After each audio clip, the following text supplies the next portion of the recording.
बोला बोला छठी मैया की। डीजे मिट्ठू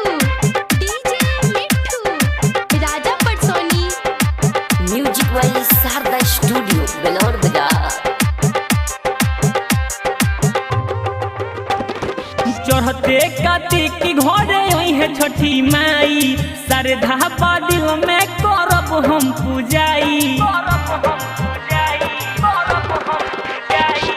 चढ़ते कार्तिक की घरे आई है छठी माई, श्रद्धा दिल में करब हम पूजाई। सुनिए सैया जाई, सुनिए सैया जाई, लाई बजरिया से फलवा। सुनिए सैया जाई, लाई बजरिया से फलवा। सुनिए सैया जाई।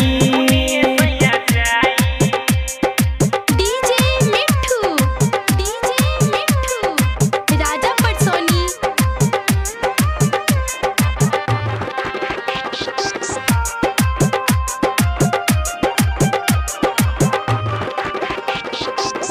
डुमऊ से सिपुलिया ले ले हम दौरा, संगही में फलवा न छोड़ब रउआ।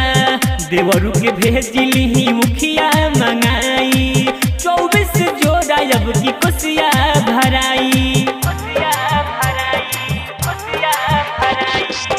डुमऊ से सिपुलिया ले ले हम दौरा, संगही में फलवा न छोड़ब रउआ। देवरू के भेजी सुनी मुखिया मंगाई, 24 जोड़ा अब की कोसिया धराई। कुहरू से कल साली न मंगवाई, छोट को होते दिन से गीतिया गवाई।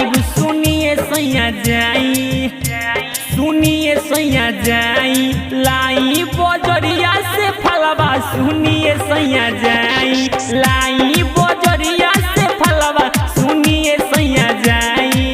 डीजे मिट्ठू राजा पटसोनी।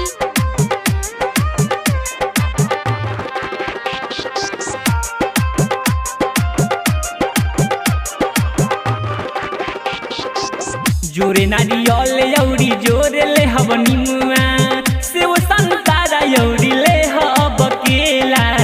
जल्दी से जाई जनी लेट लगाई, नहीं तब रस जाई मेला।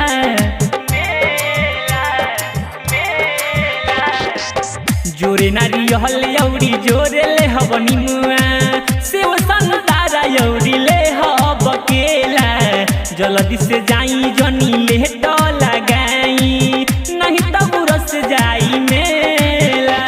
सुपहारी लाल के भजन गवाई, बरजित सोजित के संगही ले जाई। सुनिए सैया जाई, सुनिए सैया जाई, लाई बजरिया से फलवा। सुनिए सैया जाई, लाई बजरिया